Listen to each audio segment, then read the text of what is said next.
Parliament पर दहशतगर्दाना हमले की आज बरसी है। 2001 में आज ही के दिन दहशतगर्दों के हमले में 9 अफराद की जान गई थी, जिनमें 8 सिक्योरिटी जवान शामिल थे।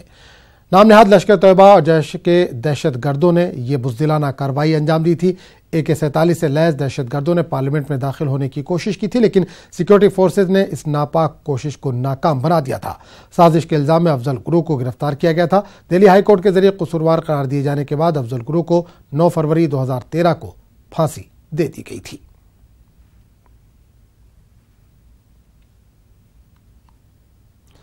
पार्लियामेंट पर दहशतगर्दाना हमले की बरसी के मौके पर शहीदों को खराज अकीदत पेश किया जा रहा है। पार्लियामेंट अहाते में मुख्तलिफ सियासी जमातों के लीडर जमा हुए और शहीदों को खराज अकीदत पेश किया। इस मौके पर 2 मिनट की खामोशी भी इख्तियार की गई।